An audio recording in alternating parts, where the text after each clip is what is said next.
everyone. I'm Linda Nickell, and welcome to the Happiness Hour, your weekly dose of inspiration, creativity, and connection.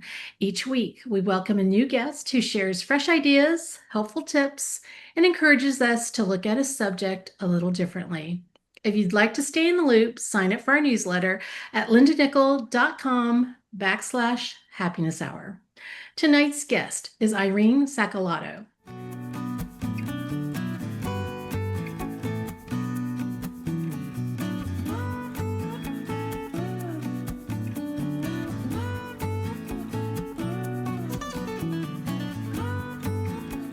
Irene is a nature and wildlife photographer whose camera has taken her from the wild horses of Chincoteague to the wetlands of the Brazilian Pantanal. With a career that spans more than 40 years, Irene brings a lifetime of experience observing wildlife, exploring remote landscapes, and translating the beauty of the natural world into powerful images. Irene will share stories from the field, lessons learned through decades of travel, and you'll get a peek at her beautiful photographs, many of which have appeared in publications like Outdoor Photographer, Birding, National Wildlife, and some are on display at Chincoteague's National Wildlife Refuge. You can connect with her through her website at ospreyphoto.com, and you can find her on Instagram at isacilotto. And I will be sure to link those in the show notes. But in tonight's presentation, a passion for wildlife photography, the stories behind the images, Irene will touch on key topics such as lighting, composition, locating and attracting wildlife, approaching subjects safely, and capturing dynamic action. Irene also addresses the importance of safety and ethical practices in wildlife photography. Irene, welcome to the Happiness Hour. So I did my bio for you. Is there something I missed that you want to make sure that you get everybody knows? Anything I missed? One of the things is I do photo workshops, and they're small Mm-hmm. around the country, sometimes overseas. I just came back from Newfoundland. Mm-hmm. And the other thing is, if you belong to camera clubs, I'd be happy to do a Zoom program for your camera club. I've been doing lots of them over the years, so I'd appreciate any kind of support. In fact, three of the people that are coming to my West Virginia workshop came basically because they saw my workshop for Coastal Camera Club. So anyway, welcome you all. Okay. Well, with that, I'm going to thank you. Actually, I was trying to remember how you came into my, view, and you actually had reached out, and we have a mutual, you know her personally. I've just met her kind of briefly, and then she has done two presentations for Sandy Zalasko, who's out in California. So that is our common connection. So shout out to Sandy for getting you in front of us tonight. I have already. Yeah, okay. All right. With that, why don't you go ahead and start? Well, I'm going to give you a peek into my world. She's already mentioned my website, so I won't go over that again. Um, I'm going to talk about just some of the things that I think about when I'm shooting. I'm mainly a wildlife photographer, although I do other types of photography when I do photo workshops and trips, and throw out some tips that I've learned over the years. One of the reasons I love photographing animals, I learned it from my father, who used to go out to the woods with me and teach me all about the critters. And what I really like is discovering things that, for instance, with the camera, I capture something that I don't see with the eye. For instance, the dowitcher there. Dowitcher, when you look at the picture in a, say, Cornell's pictures or any kind of a bird guide, it appears that the bill is straight. Well, the tip of the bill can be bent, and it has tactile sensors there. And basically, as he probes down into the substrate, he can feel around for organisms and pick them up. And I never see this when I'm just looking at the bird. The puffin over there, I usually think of puffins as, okay, they're great divers. They're not the greatest flyers in the world. They're a little awkward. But I never thought about a puffin standing there scratching and using his wing to actually prop himself up while he does it. Or the fact that that heron was able to swallow that turtle I watched it for at least a half hour as it flipped it around and flipped it around. I'm going, he's going to drop it. He's not going to eat it. He ate it. And I do enjoy young animals, and prairie dogs are one of my favorites. And there's something peculiar about young prairie dogs that they like to chew on each other's tails. And I don't quite understand that, but I love capturing things like that that are kind of humorous. Basically, and I don't know whether that's showing or not. Basically, lots contributes to wildlife photography, and it isn't just the equipment. Obviously, you need a certain amount of equipment to be able to shoot. But certainly careful observation, being totally focused on what you're doing. I can't let thoughts about what I'm going to do with tomorrow or anything else, what's on my to-do list. I have to be totally focused on what I'm shooting. I have a certain degree of curiosity of wondering why it's doing whatever and trying to determine and understand that behavior that I'm looking at. And certainly knowledge of the camera and wildlife is obvious. You have to have that, but patience is a big thing. And the bottom line is lots of times you see a heron sitting in a tree and you see the heron sitting in the tree, and that's not going to be a great picture. And the heron sitting in the tree and it's a half hour gone by and you're just sitting there, and then finally it does something. And in this case, it stretched out its wing, the leg came out against the wing, and I really like the picture. Or maybe you have a little plover there that has been walking along the shoreline, and he kind of stops and he's not doing a whole lot, and he's sort of nodding off, and then all of a sudden he starts to preen, and he just very delicately with his bill pulls on his feathers to preen. Or you may have, in the case of these Atlantic puffins, you have two of them that are kind of looking at each other and kind of flipping the head back and whatever else, and all of a sudden they go into it and they get into a fight. I've actually heard of where one threw the other one over the side of the cliff. I didn't see that, but I like concentrating on what I'm photographing, but I kind of keep myself aware of what's going on around me. And I was photographing a common gallinule. This was in Florida, and all of a sudden I noticed out of the corner of my eye that this heron landed. It was basically a boardwalk, and it landed on the wood on the boardwalk, and it had a frog. And so I turned around and photographed that. So just keep aware of what's going on. Never pass up an opportunity thinking that you're going to be able to photograph it at some other time down the road. For instance, I'll never see a fox in the road with a mouse and a standoff. The mouse obviously eventually lost. I'll never see a rail like that one go after a crab instead of what it normally eats, which are periwinkles, little snails and small things. But he took that off into the marsh, and I assume he ate it. And you can see it's still snapping at him. Or I don't very often, if ever, I expect to see a rabbit standing up on a fence post, fully erect, not just sitting there and nibbling on something that I don't know why it's so attractive, but apparently that piece of dried grass was more attractive than what was down at a lower elevation. If I see something that's up ahead that's going to be a potential subject, I get prepared ahead of time. I'm looking at the subject. Is it going to be something small? Okay. What lens am I going to use? Is it something that's usually nervous? So I'm looking at the distance, I'm looking at the background, I'm deciding on my camera settings, everything else ahead of time before I actually approach the subject. And I got to spend at least a half hour with this particular belted kingfisher. This happens to be the female. The female is the more colorful of the pair. I again say I love taking advantage of opportunities. One day this was during COVID, and I went for a walk at my local park, and I saw this little gray head sticking out of a hole in one of the trees alongside the path. And I had been looking for woodpeckers there, and nope, it was a squirrel. So for the next couple days, I came back and photographed the young squirrels at that same hole and got a variety of shots. These are just a few that I took during those 4 days. When shooting, I'm always trying to refine the shots. I'm thinking about, how can I do it better? Is there some detail I want to concentrate on? Do I want a broader view? Do I want to show the environment? I want to make sure that everything is sharp. That eye has to be sharp. Do I have a fast enough shutter speed? I want to take a good look at that background and take my eye and look around the edges of the frame for something that might be leading the eye out of the frame and distracting people.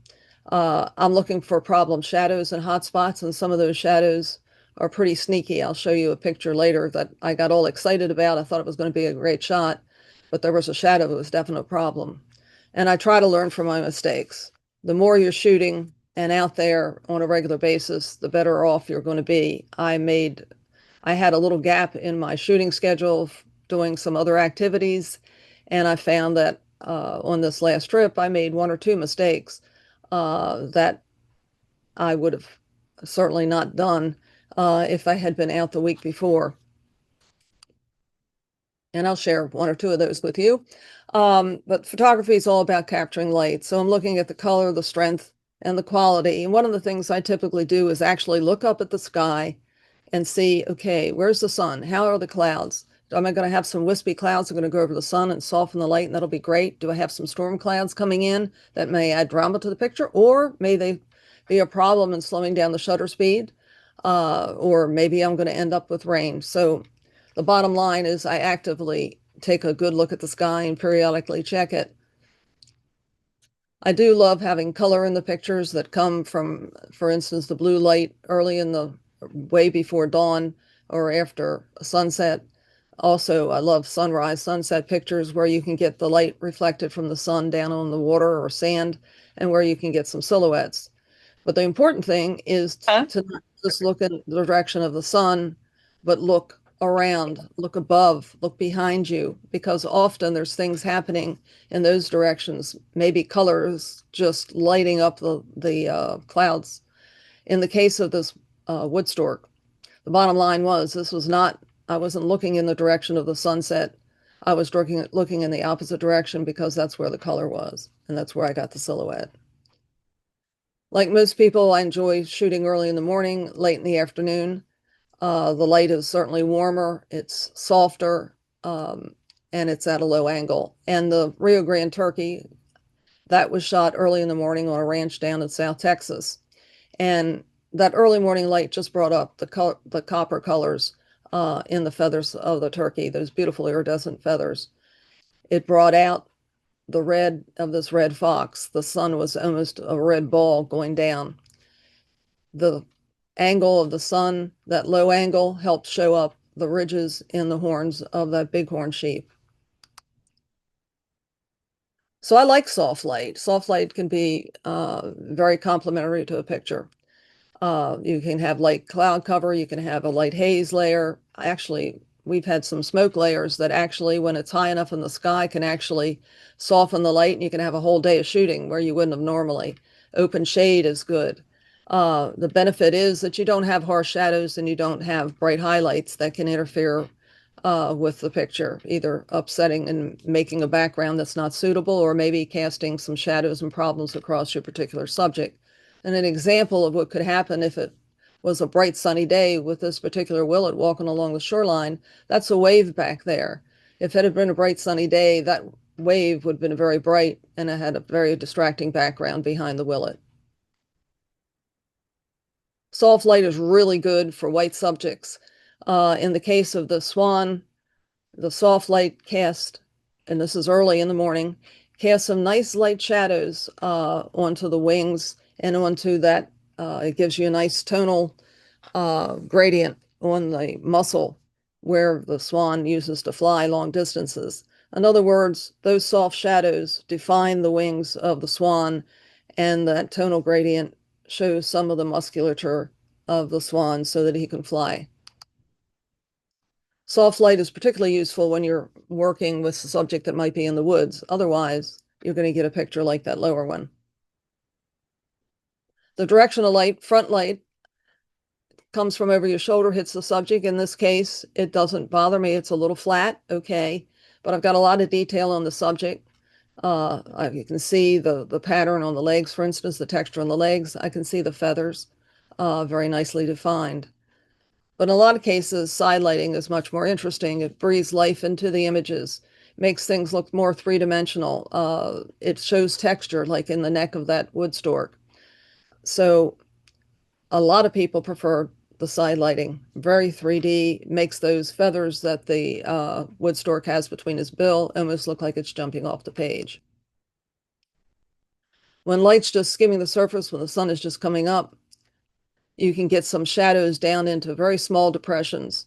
And without the sun coming in at that direction, I would not have been able to see the footprints of that tiny little turtle crossing the sand. Backlighting is certainly useful. If you're a studio photographer, you know that hair light, you're going to be putting lights behind the subject, etc. I like rim light. That fox happened to walk into a golden shaft of light near sunset, and I waited for him to do that, and I grabbed that shot. So hair light helps define, or rim light helps define the shape of a subject. For instance, the bill of that particular puffin. I also like light that passes through feathers, passes through bills, etc. It gives you more dramatic a shot. The turkey or these terns. Backlighting, obviously, you're used to that. Backlighting that creates silhouettes. You have to have a subject that's recognizable by its outline, number one, without any kind of detail for a silhouette to work with the lit background. If that heron would walk forward, he would walk into an area that is unlit, an area that's in shadow. He would disappear. So you want to avoid having your subject that you're silhouetting merge with the background. If you look at the picture on the right side, you can see that there were ducks there, but there's a clump. And that's not what you want. You want separation. You want separation like I have with the penguins below. I actually laid down on the ground flat to get this picture because if I stood up, I'd have just the upper part of the body of the penguins and the land would merge with the lower part. If these sheep had been lower on that rise, we'd have lost their legs. So it's important so that things do not merge, that your silhouette does not merge with unlit areas around it. I'm not real fond of heavy overcast light because you lose, number one, color. The light creates an image where the subjects are kind of blending into the background. It's very flat looking. You get slower shutter speeds and so forth. I always like it just a touch of sunlight. For instance, that touch of sunlight and the little bit of blue sky with little clouds, they created nice reflections in the water, but that touch of sunlight brought out the iridescent feathers on this American widgeon. Also, that bit of sunlight gave me a little bit more shutter speed so that I can see the bubbles where the widgeon happens to be feeding. The upper right image is where I didn't have those conditions. With black subjects, I often have to be very careful to make sure that there's some kind of highlight on the feathers or fur of the subject. I used to have a black Cocker Spaniel, and it would just look like a black blob if it didn't have that.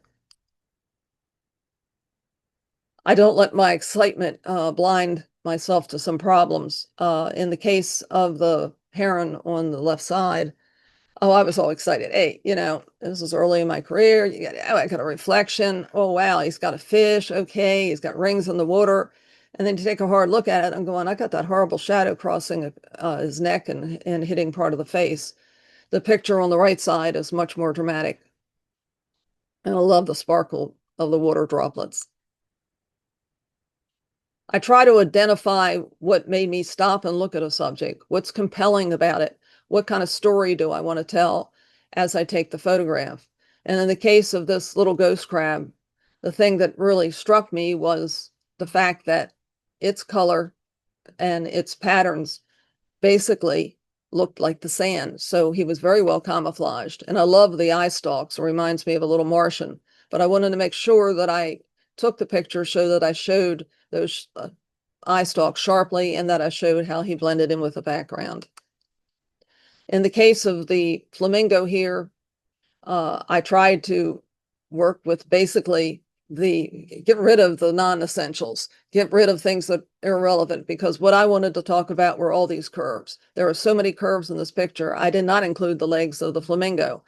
I had the feathers, the curve of the neck, around the eye, around the bill, etc., multiple curves, and I wanted to emphasize that. So you always want to simplify and get rid of things that don't contribute to the concept that you're trying to put across. Horrible background. It was a neat area, have neat action, but it's a very distracting background. So you want backgrounds where your subject stands out from the background, like with the cormorant or with the tern preening. The lower picture of the fox, that was taken early in the morning as the sun was just coming up. And I got just enough light on the fox to get the picture and none on the background, or very little on the background behind him. About a half hour later, I turned and I had this little titmouse sitting on a log. But the sun was high enough in the sky that the branches and the leaves behind the titmouse were lit, and therefore I had a background that was horrible. Rules of composition, like the rule of thirds, etc., are guidelines, but they're not absolutes. And if you have a reason to go against one of the and not follow one of the guidelines, that's perfectly all right. One reason why you have, for instance, don't center the subject. Well, you don't center the subject because you get a very static picture. With the rule of thirds, you put your key elements at the cross hairs here. However, you can also put them along the key lines here, but you don't have to do that. And there's other patterns that you can follow in terms of your composition. One of the things I often say is don't cut off portions of a subject, but I did that with the butterflies and it's just fine. And it's basically a centered image, but it's just fine. Or the head of the osprey is more or less in the center of the frame, but that doesn't matter with the splashing water, with the angles of the wings, both in the reflection and in the actual wings. It's a perfectly fine picture. And what I really liked about the heron there, he's basically showing off his nuptial feathers, his plumes. I just love the circular display, and so it being centered was just fine with me.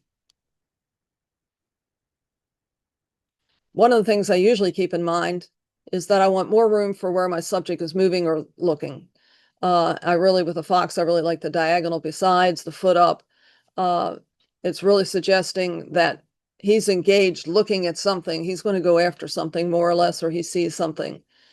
With the cheetahs, you've got the same feeling. It's very suggestive that they've spotted something that maybe they're going to do something about.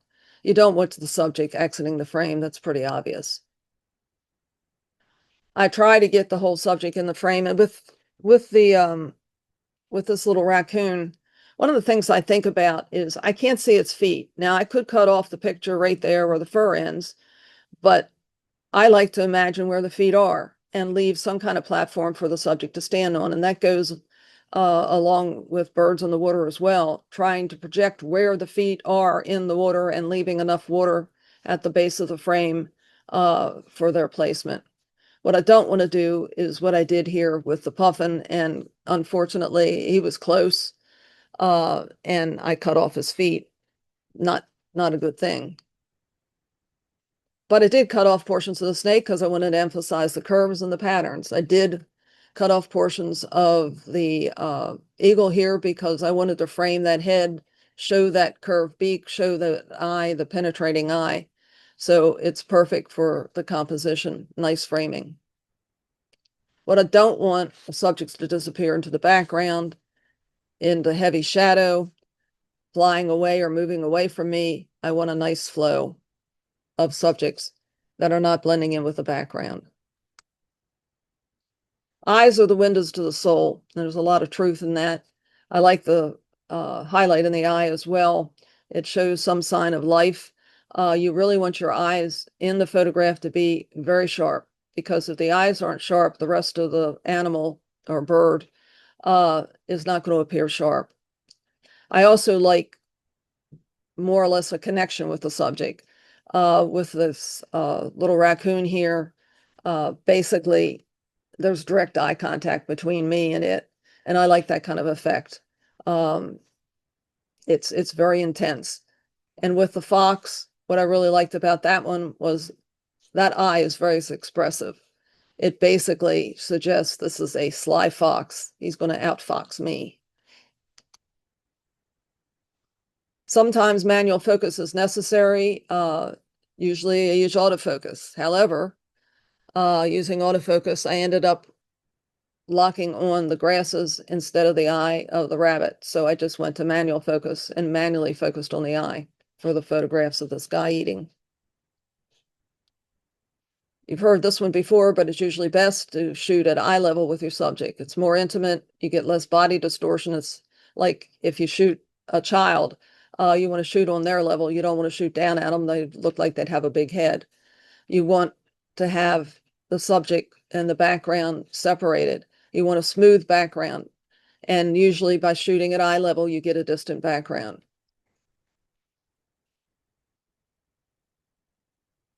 You don't always shoot at eye level, however. There's reasons not to. With the snake, I wanted to show the patterns, the shape of the head. I wanted to show the reflections in the water of both the heron and the rail walking. And in the case of this little colt, I had some problems shooting at eye level with him with background branches and so forth. So I shot from a low angle up, and it really emphasized that little tuft of fur on the top of his head. I'm not a real fan of out of focus foregrounds. In the case of this turkey, number one, it cut off his feet. Number two, it tends to draw attention away from the subject. And I just was working on some of the puffin shots from the Newfoundland trip that I took. But I find that out of focus rock distracting as in terms of I wish it wasn't like that. I wish it was in sharp focus. It pulls my eye away from my puffins. However, soft foreground out of focus foreground here is really nice. It frames the roadrunner. The roadrunner is actually curious. He actually walked towards me. I'll talk a little bit about behavior and so forth in terms of our behavior. But sometimes you can get very cooperative subjects. But it is a beautiful framing around the subject, the out of focus foreground is. Moving subjects, obviously, you're going to be using continuous autofocus in most cases. And with these little ducklings, I was using continuous autofocus. I was shooting at a high number of frames per second. I was following the movement. And the advantage of that is I didn't get ducklings with their eyes closed. I got ducklings that were with their eyes open. They were sharp and they were within my depth of field. Even when I have a still subject, often I'll take a short burst of shots. The reason is, number one, birds and other animals blink. Birds have a nictitating membrane that might go down and block the eye. He may just turn his head a little bit and he gets a shadow going across the eye. All these things are a problem. And shooting a series of shots, maybe he just moves his head a little bit out of focus, or maybe he moves a little too much, or I move the camera. So it compensates for any problems like that. But it makes sure you get that nice clear eye. Sometimes I shoot a short burst of shots if I'm hand holding the camera. I'm not the best at supporting long lenses like a 600 millimeter lens. So taking a couple shots gives you the best chance of getting one that the animal's positioned in the frame like it should be, and also that it's sharp. But on this particular picture, the sun had actually set. This is taken really right after sunset. I had the camera on a tripod, I had a cable release, and I needed to take a couple shots because I wanted to make sure that at least one of them worked out, that the bird was actually perfectly still and that I could get a sharp image with it. I love the combination of the green and the green background. It's be a nice photograph for the wall. Very calming. The bird and animal eye capture autofocus, whatever you want to call it. Different camera companies call it different things, but it keeps the eye in focus when the subject's moving. So it gives you a chance of getting sharp images like these when it's going from one place to the other. I like my lower image. It reminds me of a matador. And combining that continuous autofocus and high number of frames per second and the eye capture made all these pictures possible. And it's quite unusual with the blue wing teal to actually see that blue portion of the wing. But eye capture, animal eye capture, bird eye capture is not always perfect. For instance, if that oyster catcher if I had taken the shot when it was a little closer to those grasses, probably I would not get a sharp shot. It would be more concentrating on the grasses and not on the eye of the oyster catcher. But sometimes you end up with the autofocus going to the background or something else of high contrast. If it goes to the background, lots of times I'll switch to manual focus, bring the focus back close to where it should be, and let the autofocus take over again. And usually that works.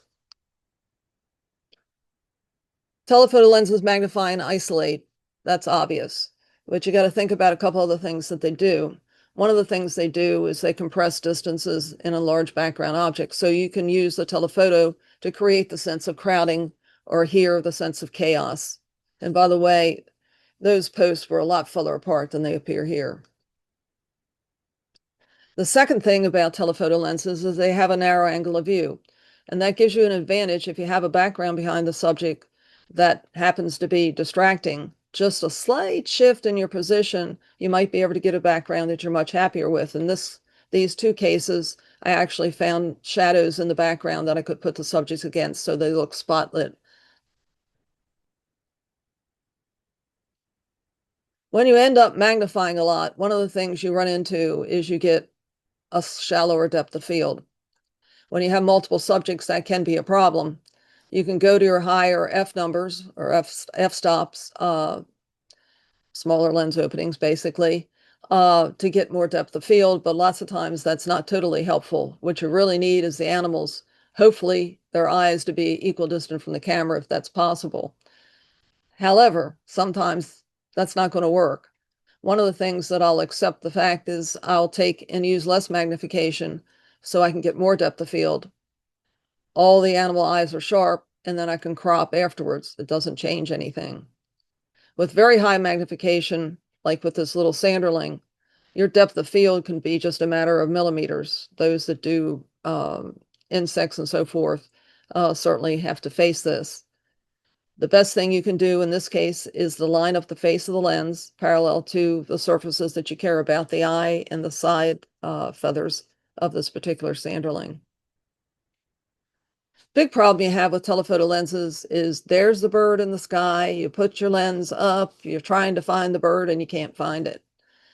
A couple things that can help you out. Number one, a lot of lenses have a focus range limiter, and you can set it up for just distance shots, so it doesn't have to go from the close focusing distance all the way out to a distant area. So it helps you find the subject faster. Try focusing on something roughly the same distance away from the same distance away as the subject happens to be. I might pick bushes, a tree line, maybe something on the surface of the water, but it helps you lock in on the subject. And again, the lens elements don't have to travel as far to lock in and for you to be able to get the subject in focus. And if you're using a zoom lens, you can start out with the lens wider out and then bring increase your magnification and land on the subject. Practice is really important when you're trying to follow birds in flight, etc. One thing that I will think about doing is going to my local park and finding some seagulls or some ducks in a pond and practice focusing on them as they're flying. You don't want to forget, I mentioned that I set my range limiter for distance, but I don't want to forget, and I did on one occasion, this time on the last trip, you can set your range limiter for close distances for the full range. And this allows you to be able to, for instance, I tried to focus on this puffin. I couldn't get it in focus. I was too close. I have a limit of 13 feet. Well, then all of a sudden I remembered, oh, on my lens, I got this range limiter. I can set it to full, and lo and behold, I was able to focus on the puffin. Another thing that can be helpful in the field is just start focusing on your subject when it's at a distance and continue to track it as it's coming forward. And when you get the composition that you want, then take the picture. Small birds like painted bunnings, I'm going to be using your longer focal length lenses, a 600 and 800, and I might add a teleconverter to it. In the old days, teleconverters are like a 2x converter. Usually the 2x converters were I never used. 1.4 teleconverter I had used in the past with older systems, but now with the new mirrorless systems, the teleconverters that come with the camera, they're very, very sharp. And I've gotten away with using a 2x converter on my 70 to 200 millimeter f2.8 lens, and it works really well and gives me a lot of flexibility. Large mammals, obviously, you're going to be using some of the shorter focal lengths like 300, 400. Zoom lenses used to be a problem before too. They were a little slower focusing. They weren't quite as sharp. They were often heavier than your standard lenses, but there are now a lot of very, very good zoom lenses. They're great for when you're stuck in a fixed position. You want to get a headshot, but you also want to get some kind of environmental shot. If you're in a safari vehicle, if you're in a blind, if you're in the car, it can be really useful. And I found that the 100 to 400 millimeter lens was really useful when I was in Newfoundland with my group. We went out on some whale watching boats, and you'd have the whales come close to the boat, and then you have the whales off at a distance doing something. So having a zoom lens that you could zoom back and forth and adjust for where the whale happened to be was very useful. At times I use a wide angle lens because I want to show the environment around the animal. I want to tell some kind of story. I want to show that desert bighorn sheep have the ability to be able to climb steep slopes. In the bottom picture, that bighorn sheep is sitting there. This image shows the vastness of the Badlands, the vastness of the environment in which it lives. And on the other side, hey, if you got birds that are going to fly up over top of you, you're going to need the wide angle lens. Shutter speeds, normally for flying birds, I'm looking at, and for moving animals, I'm looking at maybe a 1500th to 2000th of a second. The bigger the subject is in the frame, the faster the speed has to be. The more it's crossing the frame horizontal, the faster the shutter speed has to be. Some birds don't fly quite as fast, like this roseate spoonbill, and you might be able to get away with slightly slower speed. And if you have a subject that's just sitting there, you may be able to use, a hundredth of a second uh, as your shutter speed. But when you get into situations where you have, for instance, this merganser popping out of the water, with all the bubbles and disturbance that it's caused, a 4,000th of a second would be a better choice, as well as for that little hummingbird there. But sometimes you want to play around with slow shutter speeds. You want to pan. You want to try something different. You want some abstracts. There's nothing wrong with that. Birds flying into the wind or when braking, you can get away with some slower shutter speeds. The geese were taking off and there was a strong wind and they almost hung there in the air. And that's a great opportunity to get some good shots with shutter speeds that are not extremely fast. Birds often take off and land into the wind. Keep that in mind when you're positioning yourself. If you have a flock of birds, where are they going to go? F-stop, of course, is your lens opening. The lower your F number, the bigger that lens opening is, the more light that gets into the lens, the faster your shutter speeds, but the shallower you depth the field. And in the case of this warbler, that was perfect because I have a sharp image of the warbler, but I have a blurred image of the background because of the shallow depth of field. And I made use of that shallow depth of field when I was shooting this tropical tree frog. I wanted to show those red eyes. That was the big thing that fascinated me. So I took the shot with a shallow depth of field with the frog kind of on an angle so that the back of the frog receded into the distance out of focus. ISO is your sensor sensitivity to light. The higher that number, the more sensitive it is, the faster shutter speeds you can use, and particularly in low light situations. So this fox came out of the woods and it was fairly early in the morning, and I ended up using a 3200 ISO. And that was kind of okay. The fox looks moderately sharp, but I'm picking up electronic noise or grain in the background, and you can see in the green area. So the higher your ISO happens to be, the more chance you're going to have some kind of noise and some kind of grain in the background. Newer cameras have less problems with that, so you can use higher ISOs and not see that effect. But now software can help reduce the problem. Topaz has a denoise AI plugin. DxO has the ability to knock out noise, and so does Lightroom. Auto exposure modes. Do I use auto exposure modes? There are times that I may. Sometimes I'll use aperture priority. I have a pretty good guess at what ISO with the lighting that I happen to have, what I'm going to set it on. I want the lens pretty wide open because I'm going to stop action. I have a nice scene here where it's evenly lit. I don't have any background bias, etc. So it was perfect for that. If the light went up a little or down a little, the camera would automatically adjust for it. But a lot of people use auto ISO. Uh, In that case, you're setting the shutter speed, you're setting your f-stop, and the camera is automatically setting the ISO for you. And you can limit how high that's going to go. And a lot of people are using this technique these days. They do caution you on using the uh, auto metering. I'll go to manual, particularly in situations where I have a background that is very different than my light that's hitting my subject. In other words, background bias, or where I have a subject that's moving from one background into another one that's very different in tone. For instance, like these macaws flying around in this, um, basically it's a salt, yeah, sinkhole in Brazil, in southern Brazil. I got my readings off of the macaws. I spot metered the macaws in the sunlight, and I used that as they flew around.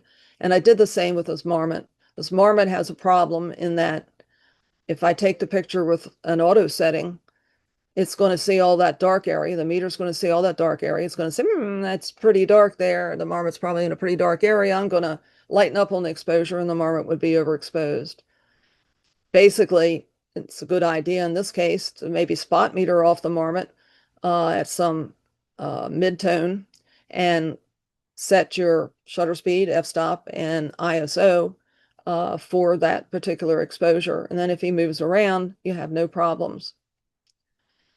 Some people use auto ISO and use that in combination with spot metering and use an AEL lock to lock in that setting. That can also work if your camera can do that. Okay, hunting and photography. There are certain similarities. We're going to get into animal behavior now. Knowledge of animal behavior is certainly important to a hunter, and it's also important to me. I have some idea of game trails, scrapes and rubs, roosting sites. I might want to use decoys. I don't do that very often, but I could. You can use cover scents if you have an animal that's sensitive to smell. You can bait, you can put out a salt lick, for instance, for deer. You can use game calls. That's not a real good idea to do something like that where you have a very sensitive, for instance, sensitive bird like a black rail. People will often go out with their tapes and play black rail calls out in a particular area. And if a lot of people keep doing that, that can be very disruptive to the behavior of the animal. So it's not a real good idea. Hunters may use blinds. They may use that thing there that looks like a tree, ghillie suits. One of the things you got to be careful about is wherever you're using these things, it's legal. Uh, you've got to check regulations on federal property, et cetera. You're not allowed to do baiting, for instance, or using blinds. Some places, actually, some of the wildlife refuges have actually put up blinds. But bringing in your own is not usually desired. There's a major difference between a hunter and a photographer, and it's not the fact that my subject runs away and his doesn't. It happens to do with distance. Hunters are shooting at maybe 100 yards away from a subject. We're talking about feet. So we're talking about either the animal accepting our presence, or if it's a very nervous subject, a subject that's been hunted a lot or so forth, then we may have to use concealment like a blind or a ghillie suit. The greater distance between you and your subject, by the way, keep this in mind, the more atmosphere is there, and you really got to watch with the heat these days. Heat ripple can show up in your pictures. If there's dust, if there's mist in the air, moisture, that can all affect the sharpness of your image. How do I approach animals? I never walk directly towards them. If I spot one, I'm going to observe them for a little bit. I'm going to look for their movement. What direction are they moving in? And I'll often take an indirect route to intersect the path in which basically I'm closing the distance to intersect the path where the subject is moving. You want to emulate the subject's movements. If he's eating, you might want to play around with the grasses a little bit. Move slowly, keep a low profile, pause periodically, act disinterested, meander. Don't make any sudden moves and don't stare at the subject. If the animal looks concerned, stops its activity, you want to stop. You want to wait. You want to look elsewhere. You want to pretend you don't care. And you want to keep an eye on the subject. Not directly, but kind of checking it out and making sure that it goes back to doing what it was doing before you approached it. If it moves away, it stops doing what it was doing. then you need to leave. Loud noises like rock shifting. I saw guys, I remember in Jasper, guys going after an elk and they're running up a hillside and the rocks are falling. That's certainly number one. Running at your subject is not going to get you any good images. And also the noise. Watch out wearing things like shiny objects, noisy clothing, perfumes like soaps. Anything that's not typical in the environment can be a problem, particularly if the animal has, in the case of the soaps, if he has a good sense of smell, you want to come in at a direction downwind. And shooting from the water is an amazing thing. Kayaks and shooting from kayaks and canoes certainly can work well, but even wading in the water. I have an instance where I was in Iceland and there was a seal, and it was at the end of the trip, and I wanted to picture that darn seal. So I took off my boots, and the water was cold, but I waded out into the water, and the seal was sitting on a rock, and he just sat there, and all of a sudden I noticed he was kind of moving some. And one of the things in terms of danger is to watch out for tides. Basically, what was happening is he starts to float. And I happened to look down at my tripod, and the water's creeping up on my tripod towards my camera. That's one safety issue you have to watch out for. But the bottom line is that seal, not only did he get off the rock and swim, but he came over and took a look at me, and so did some other ducks, because I was in the water with him. And I've seen this in other occasions where I've been in the water waiting, and the ducks and other animals really don't care.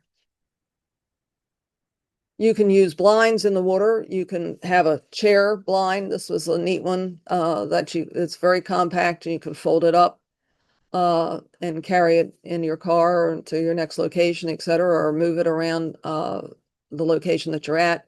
I've put two companies here that do make some of the blinds, but you can go to buy a hunting blind and alter it so that you can use it for photography. You can get some camo mesh netting and so forth and put it around your lens. It gives you an opportunity to do things like, for instance, like with the woodpecker here.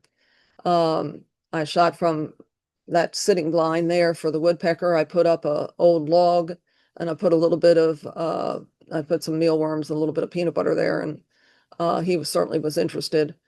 Um, this fella here, I had a blind when I was photographing. It could have cared less.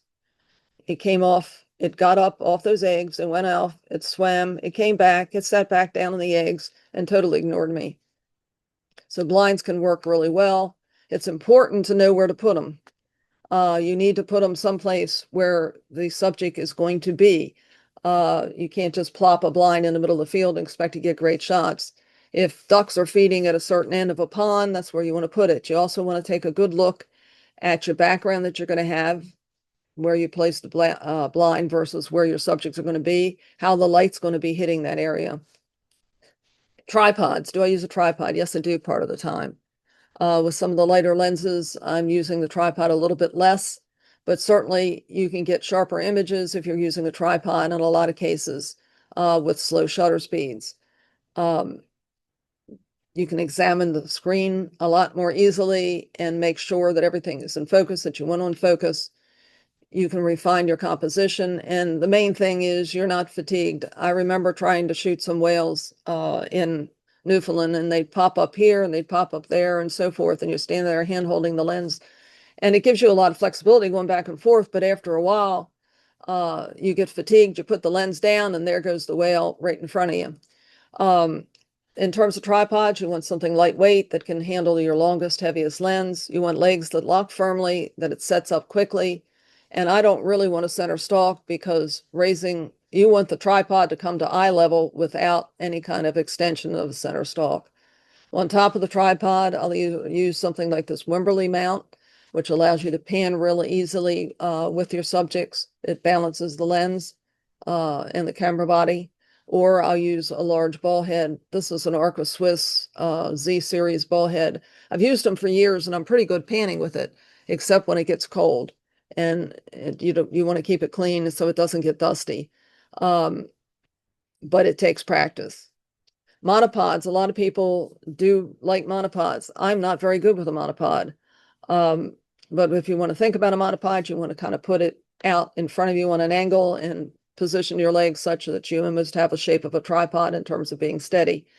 I am just not very good. Um, and now that you've got the mirrorless lenses with stabilization in the camera and the lens, that's a big help to be able to handhold lenses. And also, since a lot of them now are lightweight, that's a big help as well. And really, in boats, usually you're not going to be using a tripod. Lens collars, all my long lenses have a collar around them. The good thing about that is you're mounting the collar to your tripod head. You're not mounting the base of the camera to the tripod head, which is less stable and can possibly damage the camera. I use the car as a mobile blind at times. I can move along with my subjects. It's most useful in places that uh, the animals are used to seeing cars, like on a wildlife refuge that has a wildlife drive. And it's particularly good when the road is, or there's a dike road that's adjacent to water. It can work very well. You can buy uh, some kind of beanbag situation that you can prop your camera on. You can make something. For hand holding, think about giving yourself some support with your legs or lying down on the ground. Or in the case of this fellow over here, he's using that post to help stabilize the camera. And you can get really slow shutter speeds if you do that. Um, Trees work well as fences. Locating and spotting wildlife. It's a learnable skill and it's really environmental. It's the environment that it's in. Bottom line is I could be in South Texas and I can find rabbits. If I go to Badlands, the first couple days, I'm not a very good spotter. I I don't I don't see the differences in the landscape. I'm looking for tones, shapes, and colors that just don't belong there. So it's very environmentally it's the environment that you're in that matters. So in Texas, I can spot that rabbit. When I go first to the Badlands, I might not be able to spot him, but all of a sudden I'm able to spot uh, bighorn sheep and buffalo and so forth in that different area. Repeated behavior is certainly useful for wildlife photography. When you're in the Badlands, at least in the past, the young bighorn sheep will gather at Pinnacle's Overlook, and you can get some great shots that was pretty reliable. I also look in places like culverts, inlets, bridges, any kind of abutment, any kind of um, device that goes down into the water where organisms can organize around. That helps get pictures because fish come for the organisms and then your birds come for the fish. So I'm constantly, if I pass a culvert along a road, I'm always looking on the side of the road and checking out to see if there's any ducks or other birds hanging out there. I got a really nice picture of a loon one time, and it was just a bridge abutment. And he would swim around some, and then all of a sudden he would come over there, and there were a lot of fish around that area. This guy just did repeated behavior. He went up into the tree, he knocks down the pine cone, he takes it down, he goes, hides it, he goes back up in the tree. Picnic areas, campgrounds can be good places to get little guys like your little chipmunks and so forth and little squirrels because people drop a lot of debris from their picnics and they'll pick them up. And of course, shorebirds, they're predictable. They're going to go out with the tide and they're going to go out with the wave so that they can feed in that soft, wet sand. And as soon as the wave comes back, they're going to be running away from it. So it's very predictable.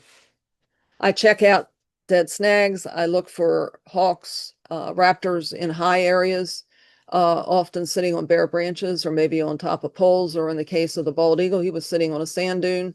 It's a great place for them to basically spot prey. This little fella kept coming back to the same snag, and often belted kingfishers will repeat their behavior and they have a favorite bush or snag that they'll come and sit on. For mammals, I look for well-used trails. I knew that in this bottom case, I knew there was a muskrat actively living in this area. That trail told me that. I look for places where you have dusting areas or mineral licks, and I look for movement. It might just be an animal moving some leaves as it's moving around. But in the case of this bittern, usually bitterns, when they're standing there, have their bill straight up in the air and they just look like grass. And it's not until they move that they let you know that, hey, they're there and there's something to photograph. I listen for rustling in the bushes, splashing, etc., distinctive bird calls like an osprey or a red-bellied woodpecker. When that American widgeon came in, it has a very high-pitched call. And so I knew it was coming and I prepared myself to capture the shot. And the oyster catchers, they're just very weird. They have a very high-pitched call. They put their heads down and they run around each other. I look at the behavior of other animals. In other words, I see a prairie dog jumping. There could be absolutely nothing going on, but I start looking for what he might be reacting to. It might be a coyote, it might be a burrowing owl. The same thing with a squirrel. It'll bark, it'll flip its tail, it'll twitch its tail. So I start looking for what it's reacting to. Is it a hawk or is it a fox? I look where animals are likely to be because they need fresh water, food, and shelter.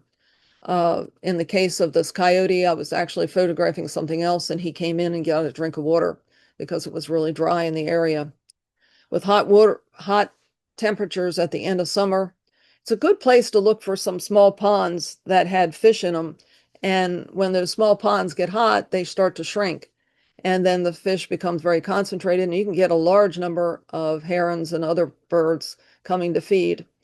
One of the things I saw one year was actually crabs coming out of the water because they didn't have enough oxygen. The water had heated up, the oxygen level went down, they came out of the water, and then herons and raccoons were quite interested in that food source sitting there on the top of the mud.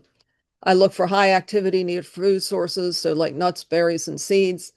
That's how I got this cedar waxwing. There was a number of them in the area and they kept coming back to the same bush. But in another instance, I saw a lot of activity around this one bush and it ended up being about 5 species of birds that were feeding in that area. Where do you go? Yeah, you can spend some money and you can go to Alaska, as that one gentleman was going to get the pleasure of doing and maybe getting a shot like that. You can go to the Pantanal in Brazil. But you don't have to go very far. Sometimes at your local zoo. Your local zoo has food out, and particularly if they have, for instance, this came from Albuquerque Zoo. Um, it was in the area where they had captive birds, but there was food there, so wild birds would fly in, and so it was a good place to get wood duck pictures and also American widgeon. Federal and state wildlife refuges, they manage for the wildlife. That's their job, to manage the property for the benefit of wildlife. So they may plant food for them. In terms of Chincoteague, basically they have impoundments and they drain the impoundments at the end of winter, and that's to make mudflat type habitat for migrating shorebirds. At the end of the season, at the end of the summer, they're pumping water out into the impoundments. They're filling them up. They're getting vegetation to grow because they're getting ready for waterfowl to come in and feed. Your backyard can be your friend. This is at my friend's house. This was her scarecrow. That hole there is what you're seeing here, and it had a nest in the pocket of the scarecrow. Near her feeder, I put up a branch and I got this shot. And if you go to a local park, sometimes people in my local park like to feed the squirrels, which makes for very fat squirrels. Probably not a real good idea, but they also throw out some other seeds and it attracts some of the small birds and they're more tolerant of people than you might normally think. Wetland treatment facilities, domestic waste. Uh, there's different places that I've found this. I first found it in Corpus Christi, but domestic waste treatment plants will treat the waste to a certain extent, makes it it's not carrying bacteria and germs, etc. They're probably putting some chlorine into it and letting that dissipate. But what's left in the water happens to be nitrogen and phosphorus. So they pump that into either a man-made or a natural marsh. The plants take up the nitrogen and phosphorus, clean up the water. Macroinvertebrates and other organisms gather around the roots. That forms the basis of food chain.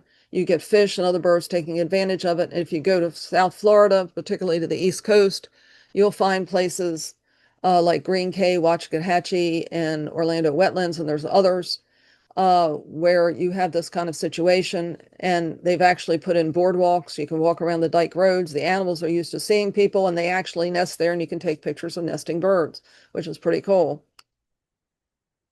Migration, if you have birds flying over a large body of water like the Great Lakes and they run into bad weather, a lot of people go to a place called Point Pelee in Canada. It's a peninsula.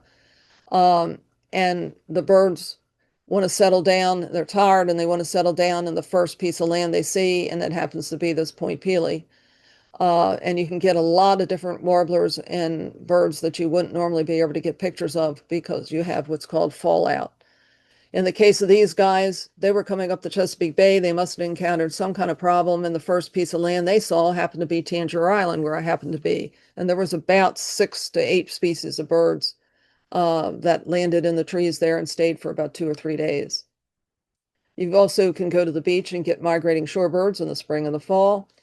And if you're in the Delaware Bay area, in my area, uh, horseshoe crabs in late May, early June will come to the Delaware Bay, Tom's Cove, some of the Chesapeake Bay, and they come to lay their eggs. And when they lay their eggs, they lay it in the soft sand. Usually it's on a full moon. And then following that, you get thousands upon thousands of shorebirds coming up from South America, heading to their Arctic breeding grounds, but they stop to feed on these eggs for about 2 weeks to fatten themselves up so they can finish the trip north. There are winter staging areas that you can get good pictures. Bosque Apache is a good one for November on into the early winter for snow geese, and also there and nearby state refuge, you can pick up sandhill cranes. 200,000 snow geese can actually come to Middle Creek in Pennsylvania. It's a state wildlife management area. And it's a staging area before they head north. And it's just a magnificent thing to see. Usually you want to go there like the end of February, March, very beginning of April to see this. It's just magnificent to see, and the noise is just incredible. Nesting sites are another place you can get pictures. There's places like Ocean City, New Jersey. In the middle of York, Pennsylvania, there's a lake that actually has a rookery, but you also have the rookeries down in South Florida, like the one that's famous, which is Alligator Farm, where it's a good place to get interesting pictures of both nest building, rearing of chicks, courtship, etc. And I really like doing pictures in the spring with the breeding plumage. Animals and birds really look very different when they're in their breeding plumage than they do at the rest of the year, much more attractive. Anticipating action. If a hawk is sitting there and he drops its wing and stretches it and maybe defecates, he's thinking about flying. This belted kingfisher, wing stretched, he's thinking about taking off and diving. The snow geese here, if they start to get a little nervous and they start to get a little chatty and they kind of look around a lot, get ready for them to take off, the whole flock to take off. It doesn't always happen. Sometimes you're disappointed, but if you're ready, you can get some great shots. And certain birds take on a particular posture when they're getting ready to fly, and sandhill cranes are one of those. I focused with the puffins in the morning. I focused on places that they favored to land and take off from, and that was the little ledges around the edge of this little spit of land that I happened to be on. You can have some really good luck if you have a bird that actually acts as a decoy. There's something else around. There may be its mate, it may be a nest, it may be a chick, but they will prance around in front of you and give you some excellent shots. Um, and keep your eyes open for what they're trying to protect, which you want to disturb a nest, etc. And pair bonding is really neat to see. Billing, in both the case of the gannets and the puffins, is something that I look for. So if one is kind of putting his head up and shooting his head up and kind of strolling over to another puffin, I get ready for maybe some interaction. Birds that bathe or preen have to get rid of those loose feathers, so they often flap, so you can get ready for that kind of shot. If you have a group of birds and one starts to take off and they're kind of all related, lots of times the whole group will take off and give you some opportunities, as well as Ma and Pa taking the little guys out for a walk. When one animal approaches another, anticipate some kind of reaction. It could be friendly, like these guys, or we could have some issues, like in these cases. It's important that animals comfortable and not stressed by your presence. This has to do with ethics. You don't want to corner or crowd a subject. You don't want to block its path. If it seems uncomfortable but from your activities, it's altering its behavior in a negative fashion, it's moving away from you all the time, then you want to abandon the activity. You don't want to chase after it. You don't want to toss food at it. You don't want to clap, whistle, or attempt to disturb it to try to get it to lift its head and look at you. And you want to be respectful of other people in the field and try not to block their view, and be helpful. No harm you want to do to your subject or the environment. And if you're doing something that may involve private property, you want to ask about it and obey government regulations. And the last thing is safety in the field. You don't want to corner an animal, block its escape, get between young and adult, male and female. You got to watch out on slippery surfaces, and seaweed is one of those. Wet leaves is another, wet grass, moss. I had somebody on one of my trips, I said to her, we were walking along the stream, I said, be careful of the wet moss, down she goes. So it's something to keep in mind, sorry. Um, Watch out on ledges. People have tried to get shots of, for instance, puffins or other pelagic birds that might be nesting on cliffs, and they leaned over too far and they've died. Watch out where you put your hands or lie down. You got cactus as an issue, but you also got snakes, spiders, and other things. Pay attention to the incoming tide. I told you the story about the seal, and I almost lost my equipment to that one. And also, my friend moved my boots back. They would have been in the water too. Quicksand like mud. In on Tangier near the lagoons that are there, there are probably one or two pair of my shoes there because I have gotten it stuck in the mud there and I almost lost the camera. I got my I went down to my knees almost in the mud, and I had to really struggle to get out. It's something to watch out for. You don't think about it. You can lose your way in a marsh. You go in, the tide's one way, the tide's different when you come out, and your path is not obvious. Of course, there's insects that carry disease. There's more and more problems with new ticks, etc., carrying different diseases. But you want to be careful. There are clothes that help repel insects. There's things like permethrin, like the Sawyer product here, that you can spray on your clothes. You let it dry. You don't put it on you. You let it dry on your clothes, and it helps protect you. You also may want to be using head nets. Watch out for tripping hazards. I love to step in holes. I found a nice penguin hole. I remember in the Falkland Islands, I ended up sitting down basically.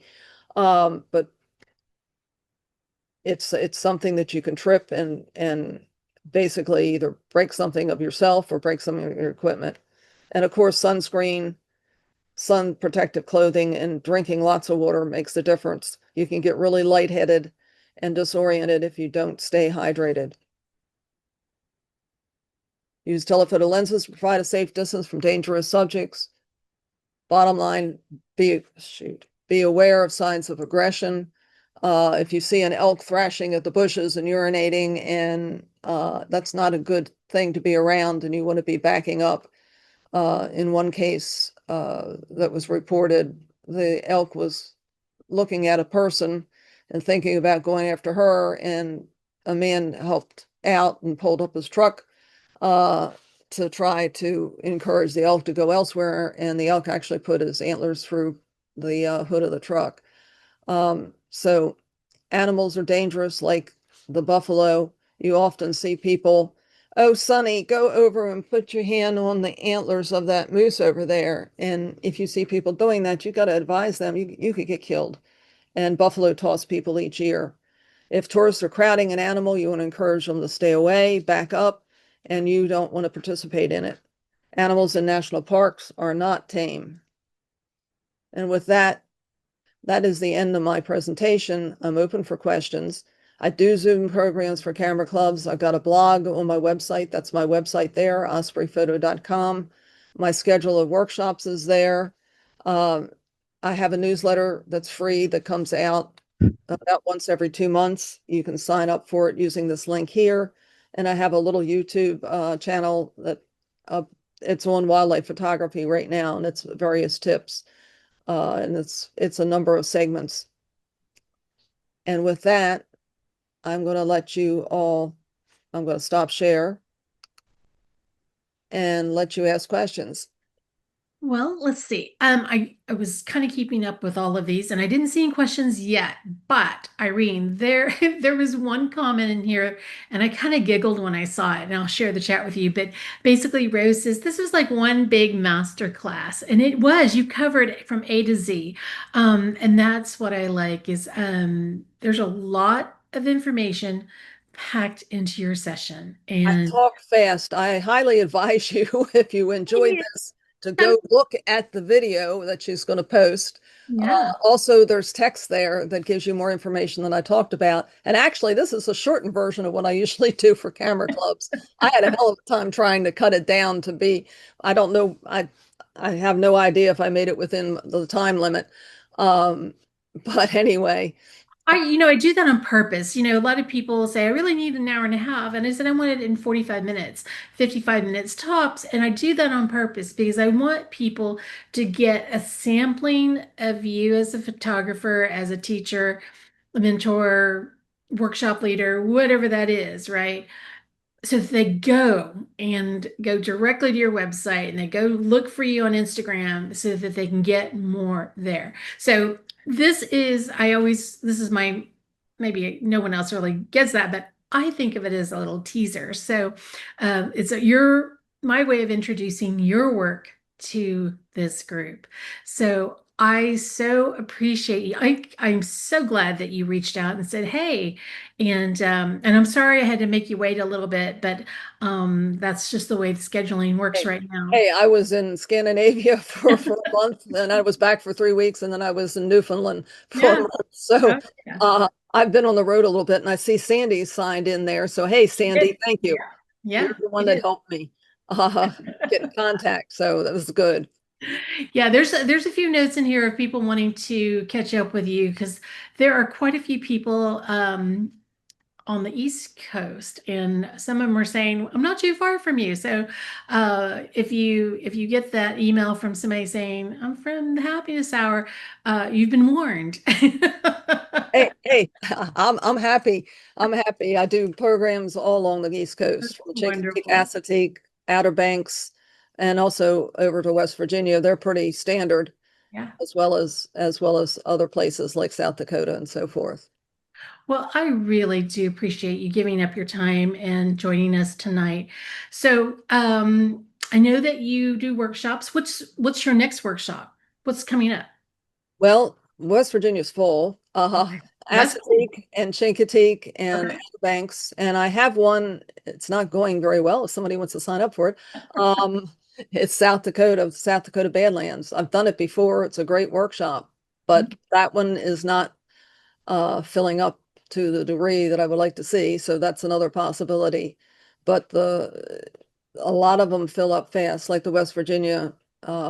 It's been full for a couple weeks now. Okay. It's in Canaan Valley, and it's a neat location. I do another one in southern West Virginia in Okay. opposite years. So And all of these are listed on your website. So Mhm. I'm going to link those in the show notes so you guys can go there and look and see if there's anything that piques your interest. All And right. on the website, you can tap into my Instagram page. You can tap into my YouTube things. You can also see what programs I do for camera clubs and so forth. Okay. And also the newsletter. You can sign up for the newsletter right there. Okay. Thank you, Irene. I appreciate your time. All right. Next week, Noah Gilbert will be here with his presentation, Your Creative Network, Turning Connections into Opportunities. Until next time, go out and create something beautiful. And I hope that we see you again soon.